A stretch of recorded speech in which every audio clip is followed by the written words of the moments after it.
Well, hey everybody, welcome back to the channel. Broadway Limited has released their GE ES44ACs, this time Paragon 4 with additional schemes, including CP, the very first CSX Heritage unit, and more. Let's take a look at what you get in the box, starting now.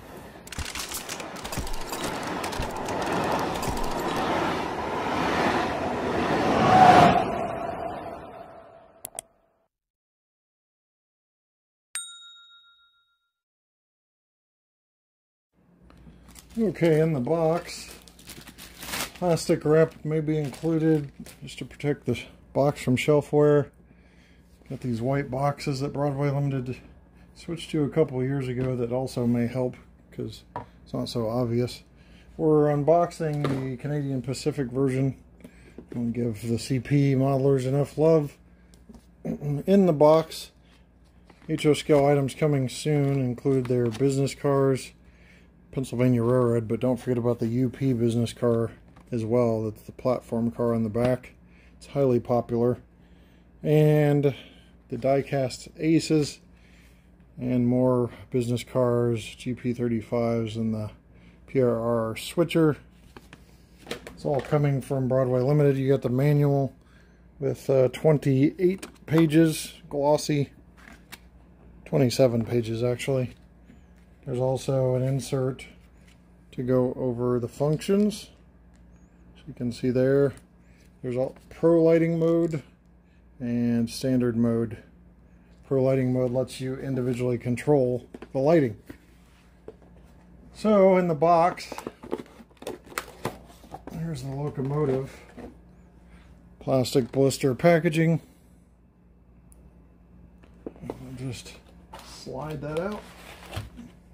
Try to keep my big, fat, hairy arms out of the way as much as possible. And there's the locomotive. I just have to remove the handrail protectors and we'll take a look. Alright, let's get a class photo here before we dig in too far. Got the Baltimore and Ohio CSX Heritage unit, the first one produced in plastic or anything in HO scale. And then right behind it, the Iowa Interstate Rock Island Heritage Unit. Behind it, I think it's the first production Union Pacific with the new UP printed on the long hood and the flag up front. BNSF ES44AC and the CP that we originally started with. So let's start with the 360 of this. Alright, let's take a look at the CP version. Like I said, I don't give CP enough love, so we'll just do this one quickly. I'll point out some features, and then we'll move along to other schemes of this ES44. So ditch lights mounted above the anti-climber LED along with the headlight. There's a cab light as well. I believe number board lighting, but I'll have to check. MU hoses with the silver tipped ends. Metal coupler with magnetic gladham there on the front. On the side, sunshade. You've got crew cab figures, kind of a dark cab area, but it's not a tinted window. Just kind of has a dark appearance. So it's actually crystal clear when you get to track level. There are increased truck details from previous runs, it looks like. So you see some airline going to the cylinders that activate the brakes on the trucks. And I'll try to zoom in a little more for you guys here. And then you've got the dynamic brake fans, configuration of 3. There's different configurations based on the road name and different, I guess, productions of the ES44AC. Fuel tank sight glass. There is some conduit running below or above the trucks, but below the walkway there. You got your reflective striping, brake wheel, radiator fan grill area, exhaust, and horn. And the camera wants to see my pointer more than it wants to see the locomotive at the moment. Back here, LED rear light, stanchions. Got a coupler cut bar I'm just going to zoom down here so you can see the silver-tipped MU hoses as well on the back. Handrails are pretty straight, as you can see, straight down look there. There's warning labels on the roof. There's a fan area there that's nice as well in front of the radiator fan grills. And the compartment depth is pretty nice. Got these reservoirs here that are modeled on the locomotive. Another sight glass, the emergency shutoff on the fuel tank. Obviously wind deflector and mirror on the cab. The dome antenna, separately applied grabs on the top there. Sand filler hatches on the nose and grabs on the nose as well. So there is a quick 360 look. Alright, Baltimore and Ohio. More of the same detail we already mentioned there. There are some differences both in the antenna configurations from some other ones, and the dynamic brake fan area has some differences from other versions. For example, this BNSF here has two, one on each side, and these have three.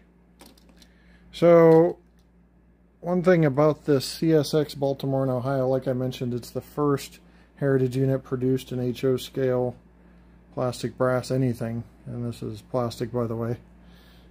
But a die-cast chassis, I believe, because it's pretty heavy. Maybe not. I'll make notes on the camera on screen as we cover that, but it's pretty nice. The antenna, the roof antenna, does lack the side kind of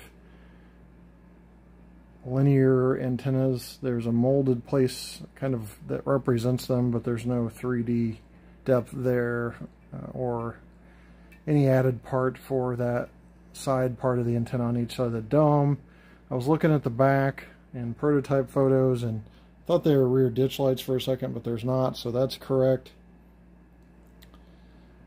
But really a beautiful scheme. So the only kind of representation issues I can find from the prototype were the darkened windows and the antenna being an issue. There could be some other stuff that people that have a little more time to research would be able to see. But there is the CSX 1827, the first heritage unit for CSX.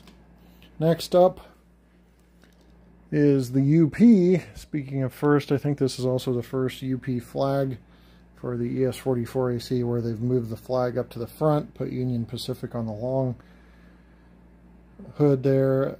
The PTC antenna arrays are a little overpronounced. I think they're a little tall, but other than that, looking at prototype photos, pretty good job for the UP. And I think it's a nice scheme. I like the idea of the flag on the front, and I don't mind UP on the side. It's kind of hard getting used to it again, but everything looks pretty good. Now, I do hear comments online about oversized as far as some of the details on this mold, but I'm not really seeing it so much. I'm going to pull up the Rock Island Heritage to show you that, because if you look at the top, you'll see this fan area right in front of the radiator fans. Now that is a typical width.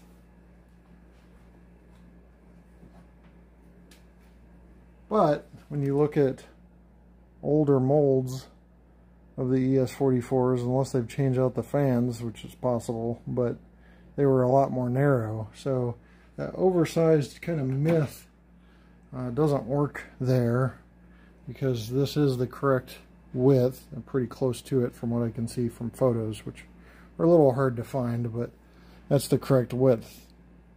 Now the Rock Island Heritage unit, I believe this is going to be your most accurate version of this available in terms of mold, commercially available, because the previous one was, you know, pretty antiquated anyway. But there's your Rock Island Heritage unit. Now, one thing to note about this version is on the back, you see those ditch lights are a little shiny. Those are jewels. So they don't have operating rear ditch lights. And from what I understand, that's just a factory issue with like LED availability or something. But the future ones are supposed to have operating ditch lights. I don't think they have problems in terms of technology making operating ditch lights front and rear. These just have jewels in their place because of some sort of LED issue or some sort of part shortage. So there is your Rock Island version. And you can see a 360 of that, and you can see the truck's a little better there, so the detail is more pronounced. And speaking of more pronounced, they also have improved truck detail from your previous run. So this was, or not previous run, but other competitor. This is kind of a really soft detail, and I was looking at prototype photos, and the more pronounced truck detail is more accurate. So those parts kind of pop out further than that of the other competitors' Rock Island Interstate. And just so people know, I'm not beating around the bush here. It's Intermountain we're talking about. The molds are several years old on the Intermountain, so no offense to them. Last but not least, BNSF. So your switch scheme, the locomotive has really nice detail on here as well. This is your early version. You can tell they're non-PTC equipped. Some of them still have that though, but I think they've got some other antenna arrays around it. You've got your reflective striping, so that's post 2005, 2006. But your switch is your more modern scheme. And you got the silver trucks on that as well, so I don't see any issues with this one in terms of prototype accuracy, but again, I could be wrong. I just took a brief glance at each different version. One other quick note, I don't know what they did for this reflective striping. It's not actually reflective, I've checked that, but it has the closest appearance to reflective I've ever seen. In low lights, this Baltimore and Ohio unit almost looks like it's reflecting, so just a really nice print job on those reflectors. They're supposed to represent the reflectors on the sill. I forgot to show you guys the St. John's Express. Here's a quick 360 of that. This is a Hapag-Lloyd schemed Canadian Pacific locomotive, also the only one made in plastic. So Broadway Limited really knocking it out of the park in terms of selection of paint schemes here, because we've got one really rare one, two or three completely new and HO ES44 plastic, or brass for that matter, units in terms of paint scheme. We're going to weigh this real quick. You may not be able to see the scale. I'm going to order a new scale so you can see what I'm seeing, because this one's just not good. 586 grams, 1 pound, 4.6 ounces, 20.6 ounces total for this unit. Okay, these have a different horn than the previous ES44AC, so I'm going to do extended startup just to listen to see if there's any other changes to the sound. So here's F9 for extended startup.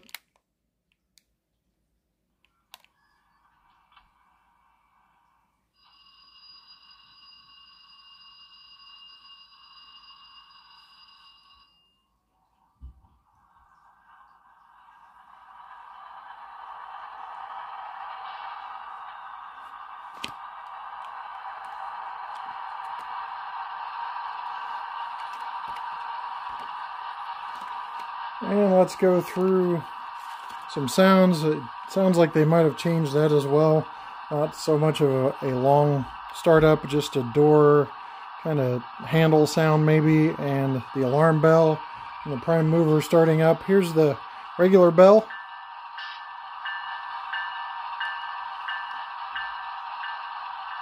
Here's the horn.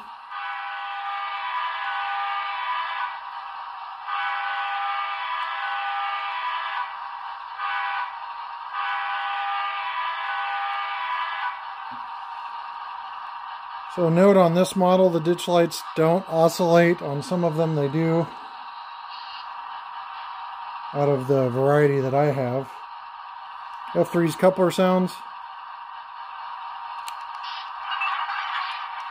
to kind of move the loco to get that going. 4 is air compressor. 5 increases the prime mover and 6 decreases the prime mover. We'll skip that because you'll get some of that later. F7 is ditch lights on and off. That works fine. The lighting is fine. F0 is the headlight. Ditch lights have kind of a pure white look to them. The headlight has a slight hint of yellow as well as the cab light, and you can also see that the number boards are lit. If you can't, I will zoom in for you a little better so you can. F10, radiator cooling fan. F11s fill the air lines. We'll hit that one real quick. F12's brake set, brake release. F22, we'll skip to that, is the alternate horn.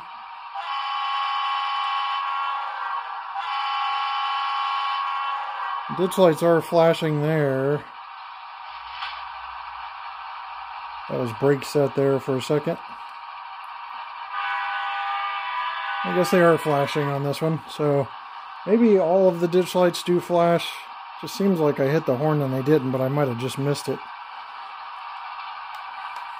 So, crew chatter is F18, along with other background sounds all the way up to F22. 24 turns the number boards on and off.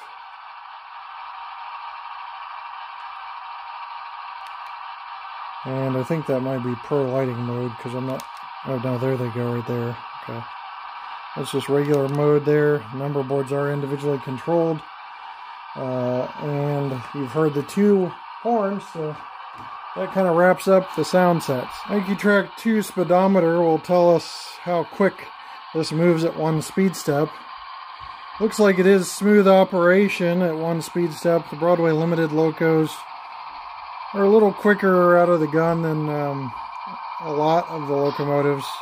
As you can see, 2.7 scale miles per hour, but it does result in less lag, less jerkiness at speed step 1, and you can change that if you don't like it to slower speeds with configuration variables. There is reverse. Ditch lights stay on in reverse unless you turn them off separately. Okay, let's go ahead and get ready for a pull test here.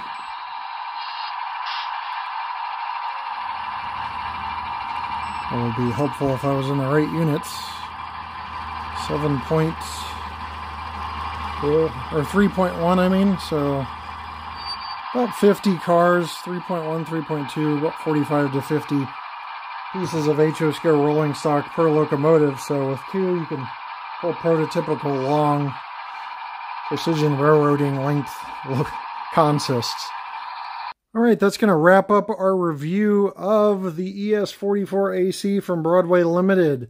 This latest release has all the schemes that modelers want in terms of things that weren't produced before, like the St. John Express, the very first CSX Heritage unit in HO scale, the Union Pacific with the long hood print and the flag up on the nose, the first Rock Island we've seen in probably a decade in ES44ACs, and of course Canadian Pacific, we can't forget about them as well, the regular maroon scheme. So overall, I think they really nailed it on terms of selecting the right paints, and that's very important. The only downfalls I could really find that were mentioned earlier was a little lack of antenna configuration, fine detail parts that you can add with a detailer, detail parts producer, and the dual ditch lights in the back of Rock Island, and slightly oversized PTC antennas on the Union Pacific version, and possibly on the St. John's Express seem a little high too. But other than that, great locomotives, smooth runners, and I do like the Paragon 4 sound set that they've changed out, and the fact that you can run it with Rolling Thunder and have that subwoofer experience for nothing else than maybe interest for kids, but I like it myself. I'll run it down here when I'm running trains sometimes. So with that said, we'll leave you with a run by of these, and we'll see you next time right here on the channel. Take care.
Many of the products you see in this video are available at trainworld.com. Since 1968, this family-owned business has been serving the needs of the modeling community with 2 New York brick-and-mortar store locations in Brooklyn and Long Island, plus their vast array of online items. Shop 24/7 at trainworld.com.